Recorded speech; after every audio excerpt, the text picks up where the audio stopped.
There we are. And we are now live and recording. So, as we said, welcome, and welcome, Nathaniel. Thank you very much. So, congratulations on the launch of Liberty Bound. Thank you. I'm delighted. It's been a long journey, but it's certainly a special feeling to have actually got it out and finished at last. Yep. So, and that's probably one of the first things even to celebrate, because there are so many people who talk about writing a book that never finish it. So they never actually get the book finished, or then if they do finish the book, it just perhaps lies on their computers or, you know, in their drawer, and they never actually get to realise that and actually get to feel that they've got the copy, you know, in their hand even, you know. So congratulations, because that's an achievement. I mean, this was my second attempt to write it. I tried it about 20 years ago, got about 15,000 words, and then ran out of steam. So I started again in maturity, and there's obviously a right time. So how much of the storyline then changed from over that period of time? It was quite considerable, actually. So the original idea was more to do with a town in the future where they lose the sense of freedom and they're entrapped by walls, but people wanting to escape from the walls. The idea then shifted to a more holistic look at what liberty means over time. New factors got introduced. My father suggested having a drug as a kind of central element to glue things together, and that was an essential element. So with time, it kind of went around my head, stuck at the back of it, and then I think elements slowly came together, and then I had a sort of a moment where it all came together one afternoon, and that's when I kind of felt confident enough to actually put pen to paper. Yeah, well, and I think you've done a great job. You know, I think it is a really good story, rounded characters, and I think it will be a success. And all we need to do, and we need to ask everybody who's here tonight as well, just, you know, once you've read it, please put us some reviews if you haven't already. You know, put a review up, because those are the great things that help other people to find your book, and that's always a good start. It is a sort of two-stage journey, really. It's writing the book, and then it's marketing and selling the book, and I'm learning the second stage is a lot harder than the first. Shh, don't tell anybody. They'll all say, oh, we're not going to bother. And I'll try not to speak too quickly, because I know that me and my Scottish accent, when I get quite excited, I can speak very quickly. And if I've got people from other parts of the world, they might be saying, what on earth is that woman talking about? So I suppose I wanted just to start off asking a little bit about the original inspiration then for the storyline. You know, where did that idea come from? So in my youth, before my ankles gave up on me, I used to play Sunday League football, and I was at an away game in my local town, in one of the less salubrious corners of the town. I mean, it was a nice area, but some certain characters around the community had kind of taken control, and it had gone downhill a bit. But as we walked to the changing rooms on this quite pleasant field where the football pitch was, the path to the changing rooms was entirely fenced off with spiralling barbed wire around it, and there was a picnic table and there was a little cordon, and that itself had barbed wire. And so it looked more like an American prison than a community hall. And it just struck me at that time that in responding to our fears, be it antisocial behaviour, criminal behaviour, or anything else, I mean, there's a lot of fear in the world at the moment, that we tend to take decisions that actually imprison ourselves. So that local community, for example, had not only had they lost a free and open community hall, they hadn't actually achieved any successes in doing it. So the antisocial elements that had forced them to protect their community hall were still there. They probably were damaging other areas. And so it seemed a good basis for a story to actually look at it as a society-wide issue, take it to the extreme, which meant taking it away from the time, making it a future dystopian story. And so I wanted to build a story around the last civilization, so to speak, clinging on to this concept of what it is to be civilized with laws and the antisocial elements ejected from society, but they themselves are the ones now who are in prison, and the prison is this wide open space beyond. The next element was obviously the title of the book, which came to me in an inspiration. So Liberty Bound, it has some wonderful dynamics in the sense that it's got a double meaning. So it's got liberty being restricted, which is this sort of imprisonment sense, but it's also got the journey element, i.e., bound to find liberty. So that gave me two sorts of directions to come at one single story, which is the fact that the characters, well, all the characters, all the elements of the book revolve around this concept of being fighting for liberty and taking a journey towards liberty. So that was the kind of cemented that original idea. And I think you've done that really well, and I think it is challenging to this notion that those in the prison, and we're not going to give away too many spoilers because we want people to go and read the book, obviously, but those in the prison are the ones who have more freedom. Yes. So I mean, I always remember my English teacher telling me about when we were learning Great Expectations, how every character had expectations that they were trying to fulfill or meet. When, as a student, you tend to read it and only think the main character is searching for his expectations. So I use that to embed liberty in absolutely every character, every element of the story. So the environment, the landscape, the world, you're entrapped by mountains, by a desert. There's the literal walls, and there's the metaphorical walls. There's the inner battles that the characters have. All the lead characters have some sort of internal battle that they need to overcome to break down the walls and free themselves. And that goes from the good guys to the bad guys.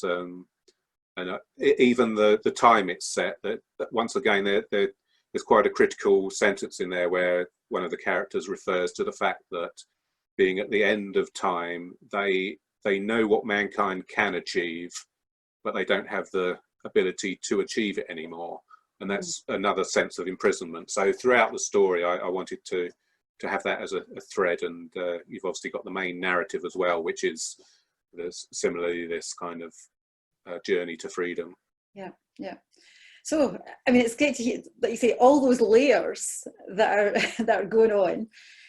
And building the world, because this notion where you're writing, whether it's a fantasy or something that's not set of this time, and you've created this other world. Did that come? Did you build that world separately, and then think about fitting your characters into it, or did it evolve from the characters kind of having to interact with it in some way? I think there's a bit of both. So I always like to see my stories as having almost a theatre stage. So you have the limitations. So that enables. I think you get far more creativity if you've got borders, and you have to come up with the imagination within those limitations. With CGI in modern movies, you lose that, and so you have these unbelievable things. So I deliberately wanted a world which had these restrictions, be it the environmental or the climatic issues and the geographical issues. But similarly, as you write the story, although I planned it out, as you write the story, you see opportunities to bring in what that means in the world. So, as I mentioned earlier, the drug element was a development, and there were other things that the limiting of resources, the fact that it's a world with minimum resources available, that was an original concept, but it then helps shape how you actually develop the story, be it the only trade that takes place is prisoners having to go out and find the treasure in return for the drug that sort of sustains them. So it's an evolving process, but based on that original foundation and stage. Yeah, yeah, and the whole notion of the drug is, I think it's really well done in the way that you've introduced it. You know, this whole, because there isn't because everybody has it. Yes. So it's not. I mean, the original problem with the story was, without the drug, was why do the prisoners need to stay if they're free outside the walls? What's keeping them imprisoned? Yeah. So the drug was quite essential for that, but it also became a metaphor for our own times, in the sense of, so what is it today that we are dangerously addicted to in our lifestyles that we think we can't do without, but in reality it's doing us probably just as much harm as it is good. And you could say, in America that might be guns, around the world it might be cars and general industry, and then you've got the more obvious, we are a society where drugs are a real problem, so you've got the literal issue as well. So, but there's all those areas that the Jumblar, which is the name of the drug for those that haven't read it yet, it represents that hold that certain elements of lifestyle have on us, and stop us from breaking out and being free. Yeah. You're in amongst that world as well, because you also developed a sense of language that had to come with it. There's some new swear words that I've kind of found in here that I'm thinking that should actually could fall into language quite easily now, that nobody else would know that you were kind of swearing at them. How did that all evolve then for you? It's hard to say. I mean, the story has violence, it has sort of bad language, but at the same time it's not a violent story or a story with bad language. And I've always admired the fact that the old-fashioned classic adventure stories, be it Treasure Island or that ilk, that they didn't need bad language, they didn't need violence to actually portray a really exciting or dangerous time and story. And so there's a few bloodies in there, if you'll forgive my language live on the recording, but in essence I thought, well, I can create my own one. So some of them use the other key element of the story of what are known as the ferals, who are the misunderstood but feared wild savages of the world, and of course they become a core of any language in terms of anyone you dehumanize gets put into swear words. We do it in our language, I'm sure, and so that they became a basis. And then the other one, which is Chronax, which gets used plenty. It just sounded right. So I think that's one that may, if the book does well, it may find its way into the language. I don't know.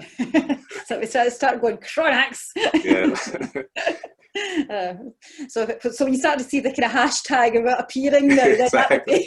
You'll know you've made it. I've got an interesting book by Robert Graves of I, Claudius fame, but he wrote a sort of small book about the evolution of swear words, and that was back in the day when what we class as swear words probably weren't used in polite society, but he talks about the evolution of them, so that they get used in society, but the more they get used, the more diluted they become, and so they evolve into new ones. So maybe when we've run out of the foul language of today, we can move on to Chronax.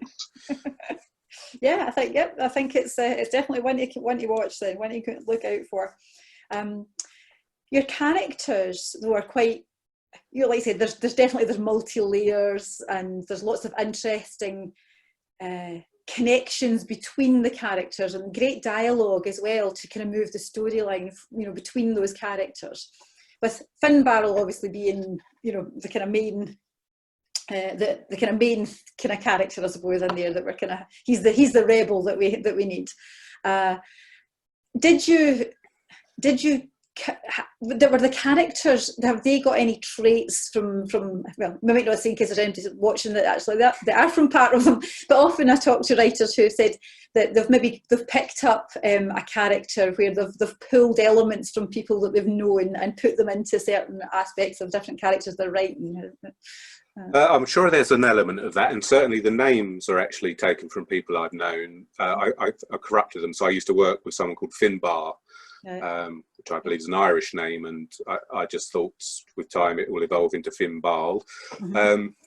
But in terms of where I've drawn the characters, I think I've probably borrowed more from, as I say, these classic books of old. So Finbal, particularly in the first draft, started out as a pure hero, a sort of alpha male with no faults, etc., etc. With a bit of guidance and advice from some helpful people, I learned that you had to build the character, develop some flaws. So where those flaws came from, probably a bit of myself and a bit of general literature and other characters. And in terms of the chemistry between all the characters, I think that's, if you have that spine of the story that really works, then those characters actually evolve as you write. So I saw opportunities for some of them. So there's a character in there called Johansson who has a sort of speech impediment, I guess it is, but he was just a character who had one scene to begin with, but I realized he was a likable character. He was the man of today who's left behind due to a disability or something, but at the same time he kind of finds it right through to the end of the story in a sort of quite an enjoyable way, and sort of comes together in a smaller group towards the end, which is very good. Yeah. And I think one of the things for me with the characters, I could see, as I was reading through the book, I'm getting quite excited as to what's going to happen, and then you're a bit concerned about what's going to happen. Yes. And that's the thing when you really identify with a character. And I know, again, from just from my husband's writing and his characters, he writes crime fiction books, so his characters, I was so attached to, and when he kind of stopped, he was getting into a situation of kind of like stopping writing a particular series. It was like, no, I want to know. You have to come back and finish this. So, I mean, have you got attached? We won't tell which characters are still there at the end if you've not read it, but have you got attached to the characters in a way that you want to still, have them around and be writing? Yes. I mean, even. Although I've started a sequel which leaves behind some of the characters from this time, I do want to return in the next, the third in the trilogy, if that ever gets written, to some of the other characters, perhaps. But yes, no, I mean, by the end of the story, it felt like it was either a dream that I had, one of those vivid dreams that you belong to the world, or one of those really engrossing films that you watch one evening and you feel like you're part of the story and you're friends with the characters. Mm-hmm. And it was I realized at one stage where I was sort of saying everyone in the prison, for example, dies after a couple of years, that was going to cause problems, because I didn't want all my characters to suddenly drop dead because it's so dangerous. So I can assure everyone that only a percentage die. That's it. Yep. There's still lots of them around for us to stay part with. In terms of the sort of writer's muse, right, that sometimes happens, and people will talk about that when you've got that free flowing element, when you're actually you're kind of in the zone and you're just writing. Did you experience that during your time? I did at the beginning, at the end, at the end. The middle section was the tough one. I just posted a blog where I liken it to running a marathon, and I say that from no experience whatsoever.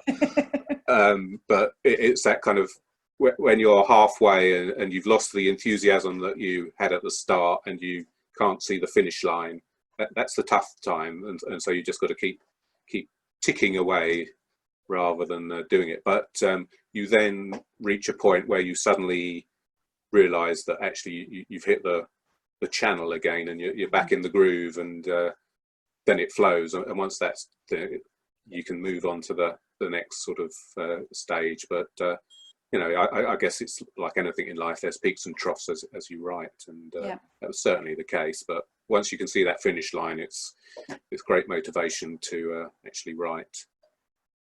So you studied history. I did. So has that been, has your interest in history then helped you, do you think, actually look at, how you've wanted to kind of develop your writing and share these concepts? Yeah, I think, everyone knows there's wonderful histories to be learned, wonderful lessons to be learned from history, and most of us ignore them at our peril, as any politician will prove for us.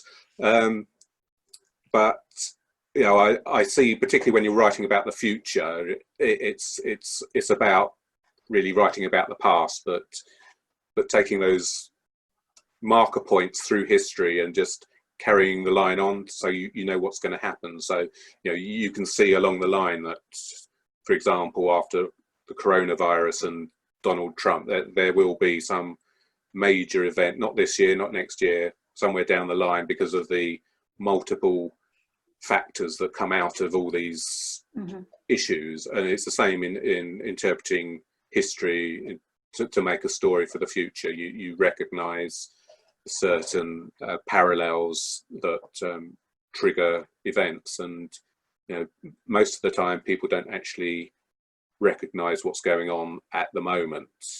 Everything seems to come as a surprise, but historians always can tell you, no, that was obvious, it was going to happen. But it's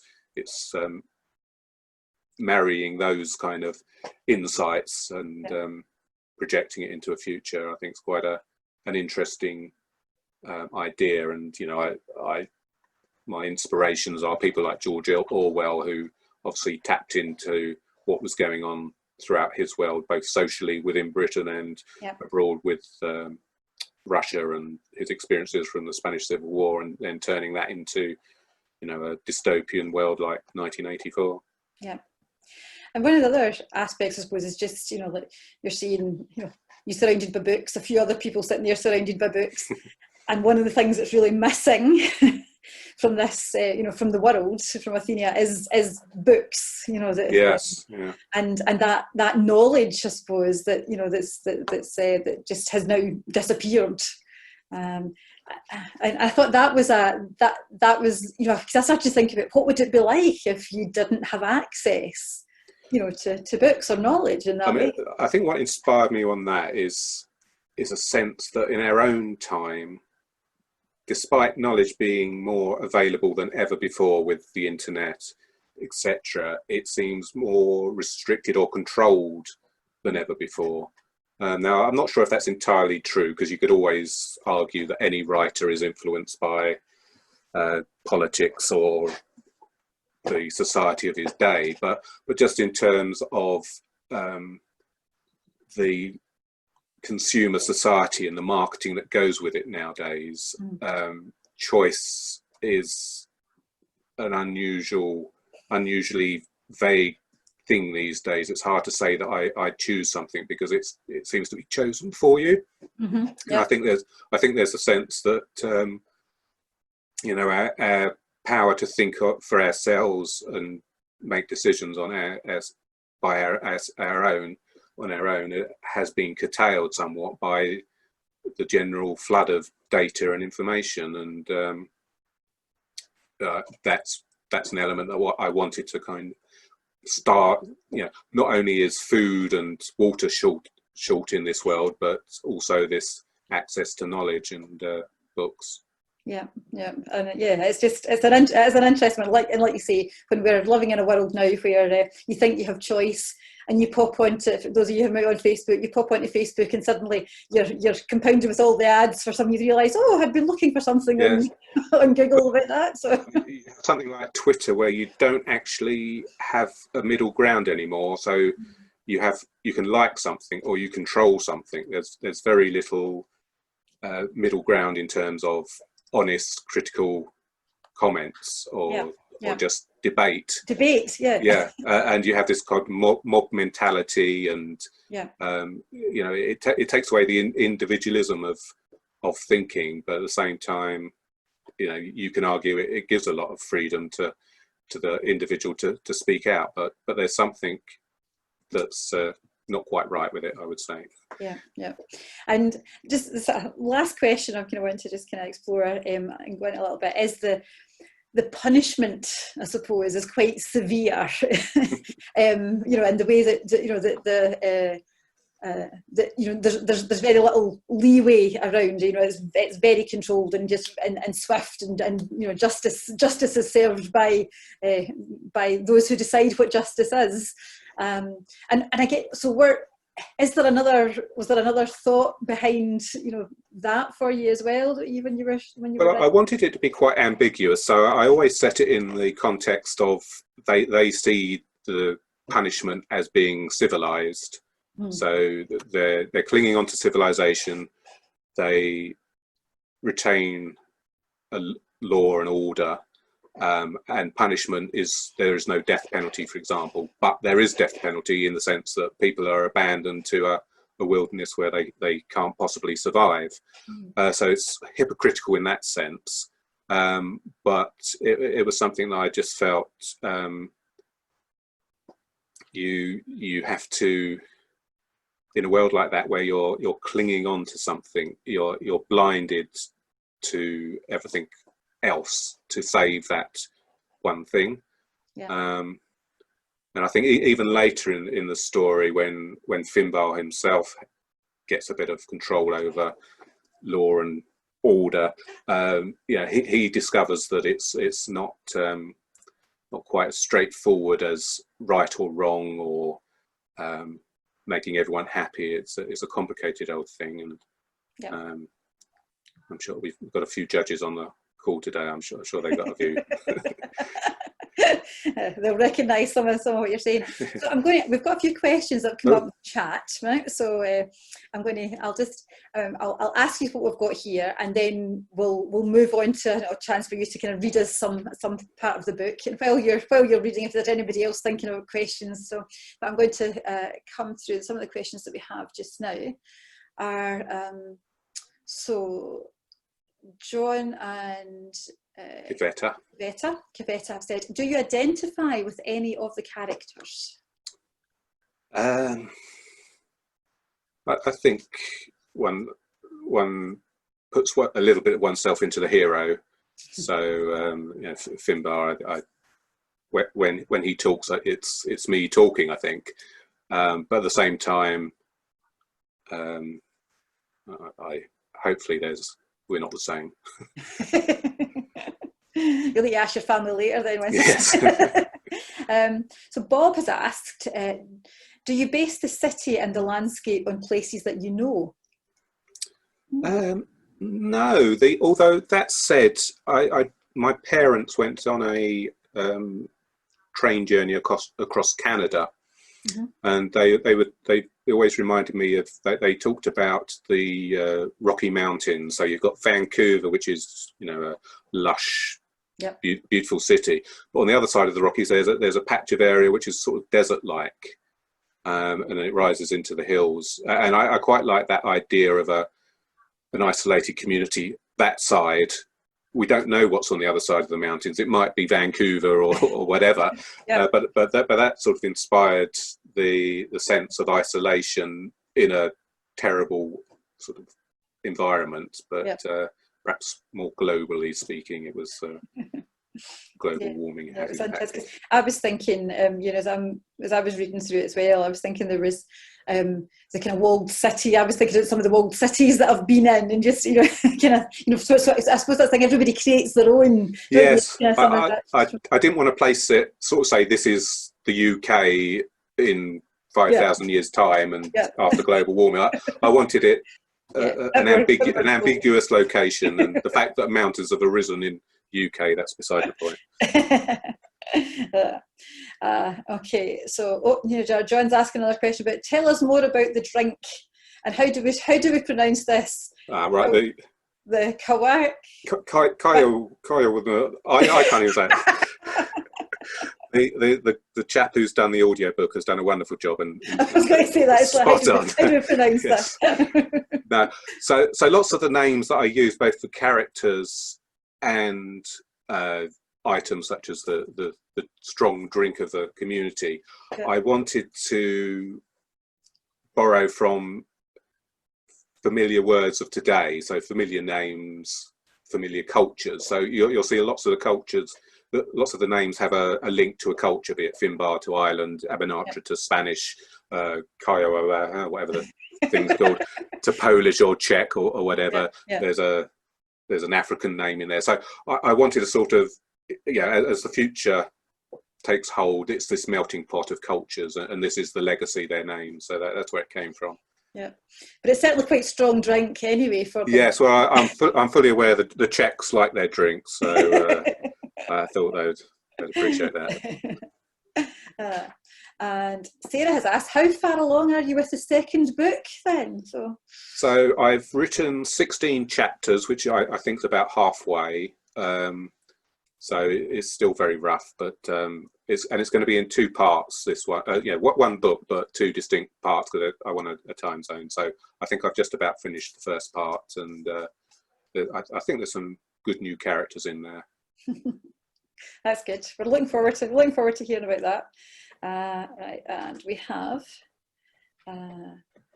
So it's said that many times the opening sentence is the hardest bit to get right. What are your thoughts on that? I can tell you I rewrote it a 1,000 times. It's always been much of a muchness in terms of what it was trying to say, but it's been reworded and sharpened and get the nuances right. But they're absolutely right. A book can be sold on a opening line, can't it? So it is important, and hopefully my one is creates a bit of tension straight from the off. Yeah, it does indeed. And are we reading from the start of the book, or no? I've taken a section from chapter 4, which kind of gives a not too much away, but it gives a sense of the environment. It's always the bit, isn't it? We don't want to have too many spoilers. So, no. Sarah's also asked, where did the cover come from? Okay, and are there elements of you speaking in the book? So, the cover idea. Well, the cover came from in the author's world, to be honest. So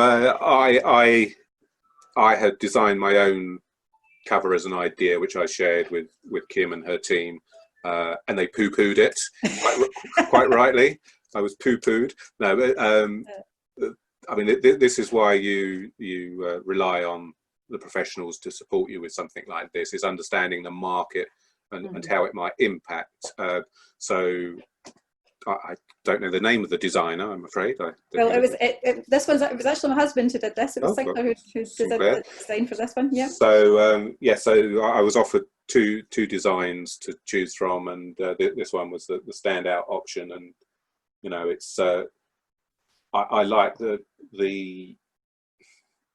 drama and the subtlety of it at the same time. So it's the fist is almost lost in the flames, but the fact that it is lost in the flames almost is symbolic of a world on fire, and a rebellious fist standing out amongst it as a beacon of hope. So the colours really work, and even the font and everything like that kind of just fits right. And I would have hated a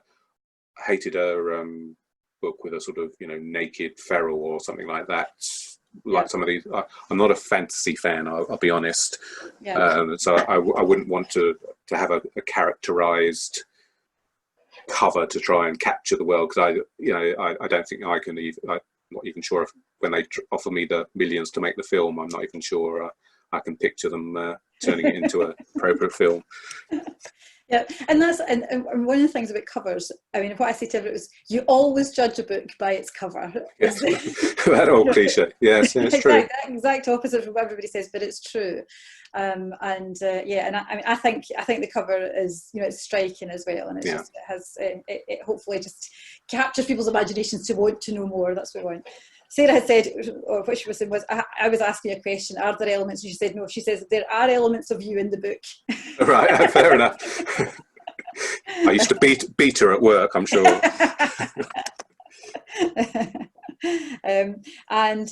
We have just, Gwen is actually saying that she really enjoyed your short stories, and she's looking forward to reading this. And you mentioned that there's a trilogy. But, do you have any plans past this? Espionage, perhaps? Well, possibly. No, I do actually have a comedy that I want to write. I've got it all mapped out up here and written down as a plan, but it's going to be a sort of satire stroke silly comedy that which will be a slight shift of genre. So I hope my fan base doesn't lose faith with me. I'm sure once you've got those millions strolling around you, they'll be happy to read anything that you put out for them. Then that'll be it. And I suppose you mentioned then, when the film rights come calling and Hollywood's chapping at the door. Have you got anybody in mind that you'd like to play Finn Barrel then? Because that's I don't really know that many modern film stars, to be honest. I'd have to look back. If we're looking back into any age of cinema, I'd get someone like Jimmy Stewart back or someone like that. That'd be my preference. Well, what we'll do is I'll make sure that I get to be part of the casting crew then, just so I can give them the nod as to whether they're favourites or not. Bob's just saying, looking forward to the humorous book, because there's quite a lot of humour even in the dialogue in Liberty Bound. So yes, I was told to tone it down by one of the editors, because it kind of undermines some of the more sensitive moments. So and it is that balance, isn't it? Like you say, if you're trying to, I think if there's nothing at all that's light in a book, and then it's very bleak, and we've all read some stories like that are just bleak stories. Yes. And I mean, in real life, I'm sure people working in the medical profession at this moment will have survived because of some humour, or be it black humour or any type of humour, and it's what keeps people going. So even in the darkest moments, a joke is something that's essential, I think. Yeah, absolutely. So thank you. So that's our questions for the moment. There, you can relax. Right, I've got the reading to do. Yeah.